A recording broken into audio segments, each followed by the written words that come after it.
Oh, what up, everybody? How are y'all doing, guys? As you can see, we are back. We are back, and I am also back. So this is Aku English with Oromic, and this is Mr. Fro. I'm not Mr. of course, I am Mr. Fro. So we're gonna continue our class, which is about a paragraph. And today we are on the third, which is descriptive paragraph. So kabajamtoota daawwattoota hordoftoota chaanaalii Aku English with Oromic akkasumas hordoftoota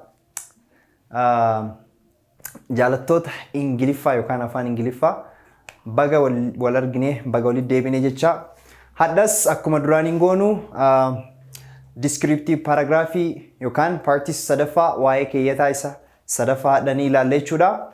So stay with me, okay? So let's start our class. All right. Today we are going to learn, or today we are going to see the third kinds or types of paragraph, which is descriptive paragraph, okay? So hadda kan laallu partii sadaffaa, which is a descriptive paragraph isa jedhamu laallaa jechuudha. So gabaabumatti descriptive paragraph yookaan in short, descriptive paragraph, as we said last week, it is to describe, just to describe, okay? That's the purpose. Like we said, the first one was expository paragraph, which is to explain. The second one was narrative paragraph, which is to tell a story. And today the third one, descriptive paragraph, which is to describe. So, gabaabumatti wanta akkaataa namni wahii wanta ta'e wahii ibsuuf describe, okay? So let's start our class. Okay, everybody look here, okay? So it says the purpose of a descriptive paragraph is to show a reader what someone, something, or maybe some scene looks like. Gabaabumatti purpose in descriptive paragraph simply to show, okay? Gabaabumatti descriptive paragraph wanta wahii, okay? Wanti wahi, okay, or maybe someone namni wahi yookaan wanti wahi yookaan actioni wahi, sini wahi, ta'i wahi, okay? Wanti ta'e wahi, what something looks like, maal akka fakkaatu namticha dubbisan for the reader, okay? Maal akka fakkaatu agarsiisuuf.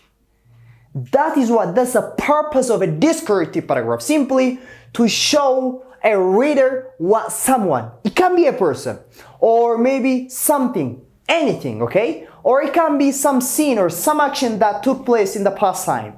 What that action or maybe that something or maybe that someone looks like to show. That's it. That's the purpose of a descriptive paragraph. So gabaabumatti descriptive paragraphiin namtichi wahii yookaan wanti wahii yookaan immoo gochi wahii ta'ii wahii maal akka fakkaatu. Ifaami maal akka fakkaatu ibsuudhaafi jechuudha. Alright, look here. The words used in this paragraph should create a clear picture for the reader. So, maal akka fakkaatu nama agarsiisuuf jennee mire. So, jechoonni paragraafii kana keessatti fayyadamnu should create. Dirqama maal gochuu qabanii jechuudha, a clear picture for the reader. Dirqama namticha dubbisan sammuu isaa keessatti wanti sun maal akka fakkaatu fakkii uumuu qabanii jechuudha.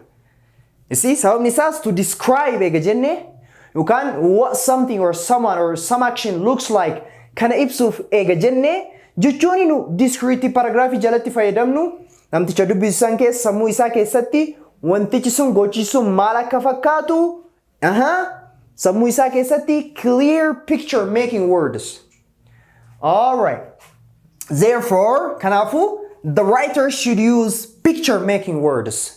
Kanaafu namtichi barreessu sun, barreessaan keeyyataa suni maal fayyadamuu qaba? Picture making words.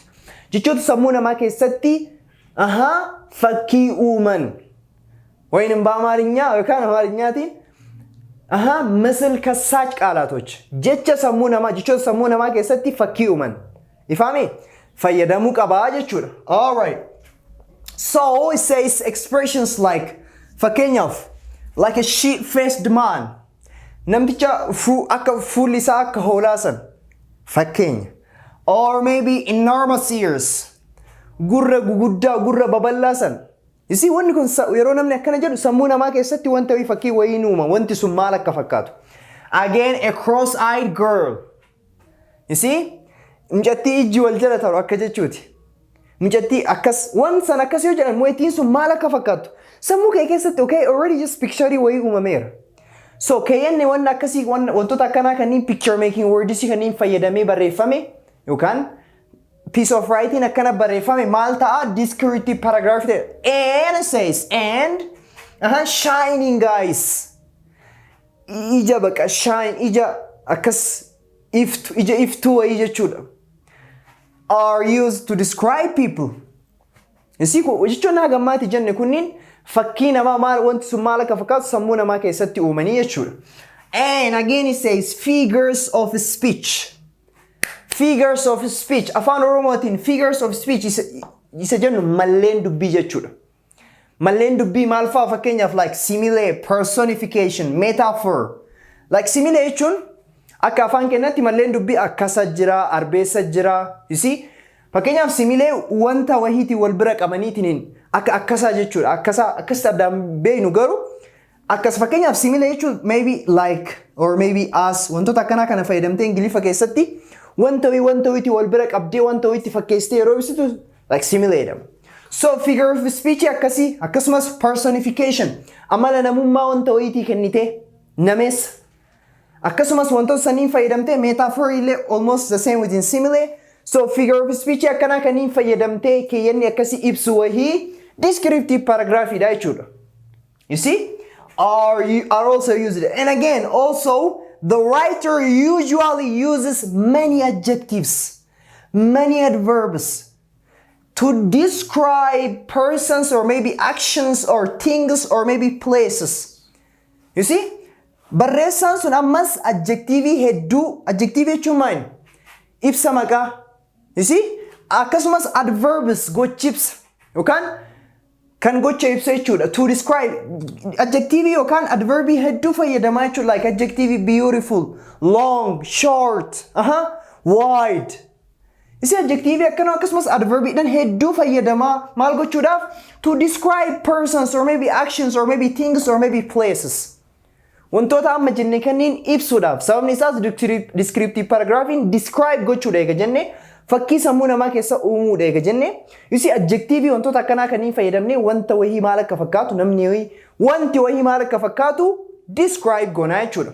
So keenni akkasii descriptive paragraph jechuudha.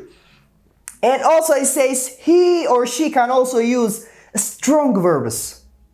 Strong verbs warroonni jedhaman like strong verbs like strong verbs warroota jedhaman akkasumas specific nouns maqaalee specific ta'an fayyadamnaa jechuudha. For what? For clear description. Okay? Adverbii qofa osoo hin taane yookaan verbii qofa osoo hin taane even strong verb illee fayyadamnee specific noun illee maqaalee addaa akkas fayyadamnee for clear description. Okay? Ifaan ifatti wanta san ibsuudhaaf gabaabumatti ibsuudhaaf wanta kamuu fayyadamnee descriptive paragraph wanti barreeffame wayii descriptive paragraph hidhaa jechuudha. Alright, note here everybody, okay? Hubadhaas bira barataa maal jedha? Unlike an expository paragraph, a descriptive paragraph does not focus on explaining facts. Akka expository paragraph gaafa walaa jenne san expository paragraph akka akkasi san fact irratti focus hin godhu. Because namoonni akkasaa yookaan malleen dubbii sanuu yeroo fayyadamnee namoonni ibsinu dhugamaan namni sun akkas jira osoo hin ta'in, you see? Sammuu nama keessatti wanta wayii uumuuf malee wanni nu fayyadamne sun dhugamaan wanni sun akkasii miti. Okay? It's not a fact, of course, yeah. Fakkeenyaaf mucaan suni dheeraa akka pooliiti yoo jenne kama dhugaa poolii marbaatii san gahee osoo hin taane mucaan dheeraa akka ta'e sammuu namaa keessa uumuu fayyadamu. So it's not a fact, okay? It doesn't focus, okay? It doesn't focus on explaining facts.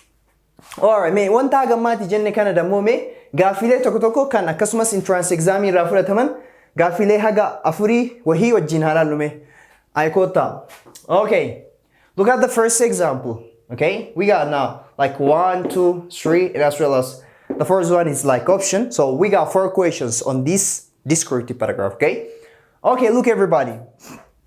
The first one it says the building is a small house consisting of 2 floors. The outside front wall is 9 meters long and 5 meters high. there is a door in the middle of the wall at ground level. So, barreeffamni kun amma maal akka ta'e yeroo dubbisu laala barata. The building is a small nun jedhe laal xinnoodha.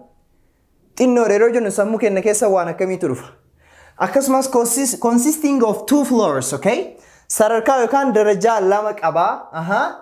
The outside front wall is 9 meters long, okay? Gara alaatiin meetira 9 ol dheerata. Isi sammuu kee keessatti uumaa deemta manni kun mana akkamii akka ta'e. Again 5 meter high, okay? And again say there is a door ammallee barriin yookaan balballi ni jira in the middle of the wall. Girgiddaa san bakka amma jenne san qixxeerra barri jira at ground level. Yookaan darajaa galafaa sanitti maaltu jira? Balbala jira qixxeerra jira. You see barata. Descriptive paragraph idamma kun fakkeenya descriptive paragraph because it is describing what that house looks like. You see? Is it small? Is it big? Like where the door is simply trying to describe what that house looks like. That's why, because this descriptive paragraph, okay? Some descriptive paragraph itaf kayoon isa, okay? Describe nu goya manichi sun maal akka fakkaatu sammuu keenya keessatti fakkii nu uumaa jechuudha. Ifami? Again, let's look the next one, okay? Amma damoo namarratti haa fayyadamnu fakkeenyaaf. It says she made me remember Mona Lisa. You see? Ishiin Mona Lisa akka yaadadhu na goote. Malif, like her smiles and beauty, okay? You see? Seequun isii yookaan seeqachuun isii fi akkasumas bareedinni isii her beauty were indescribable. But ibsamuu hin danda'u, it was like indescribable, he's saying. You see? And she came straight looking into my eyes. Qajeeluma ija kiyya laalaa na dhufte. Wettiin akkas bareeddu sun jechuudha. Sammuu keessan keessa create godhame. You see, Mona Lisa na yaadachiiste. Her smiles and beauty were indescribable. But seequun isii bareedinni isii sun kan ibsamuu hin dandeenye jedhe. And she came straight looking into my eyes, okay? Qajeeluma ija kiyya laalaa na dhufte. All I could do was stand dumbfounded. Onnan gochuu danda'u bakka. Dumbfounded means like speechless, okay?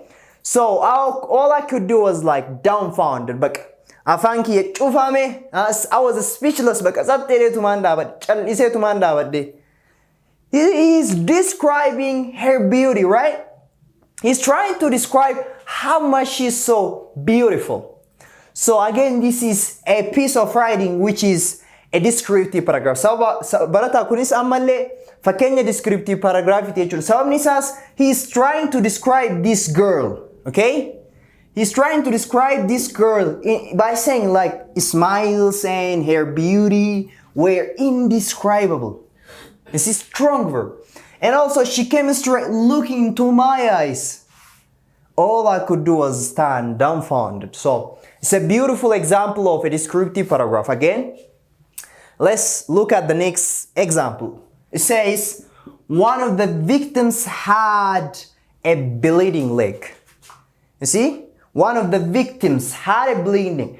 Warroota sila dhahaman sanniin keessaa tokko had what? Had a bleeding leg. Dhiiga yookaan miila dhiigu wahii qaba. You see? Victims warroota waan saniin qabame dhahamee ture sanniin keessaa tokko miilli isaa sirrima dhiigaa. You see barata? Namni yeroo miilli isaa dhiigaa yeroo jedhu sammuu keessan keessatti waa wayii. Yeah, he's trying to describe what that victim or what that person or his leg looks like. Miilli isaa maal akka fakkaatu he's trying to describe. So, again, this one is also a good example of descriptive paragraph. Okay?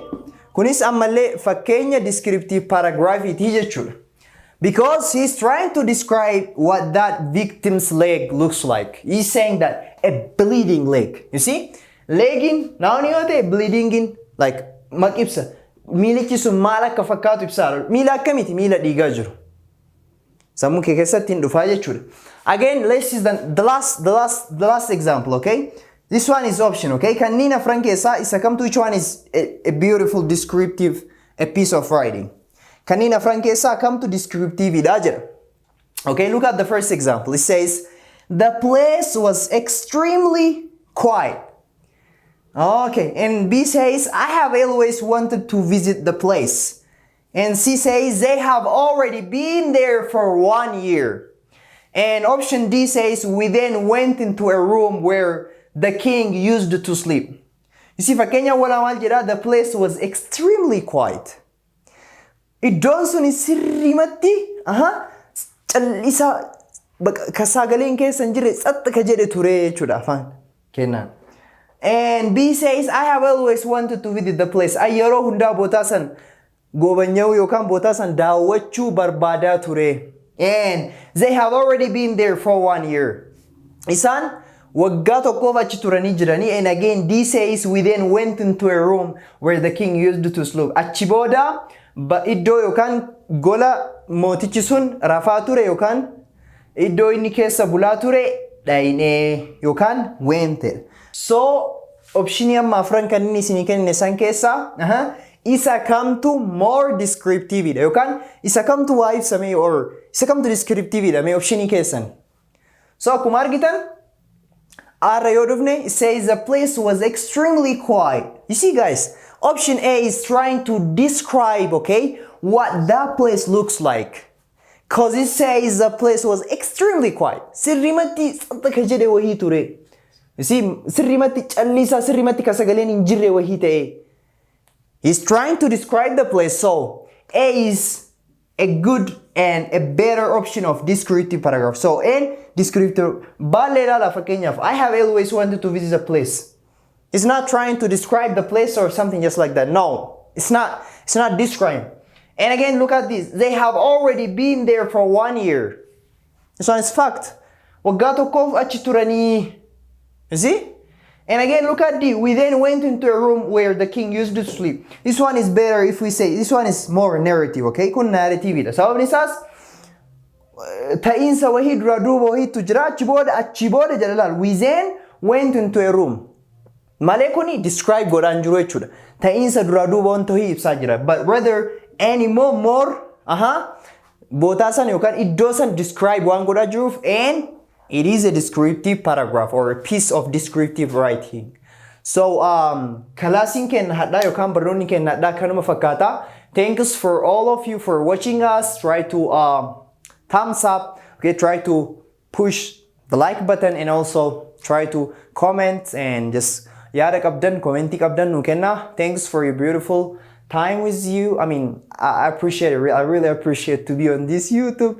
And have a nice week. See you next week. Galatoma, like koda, yaada qabdan, commentii qabdan nu kenna.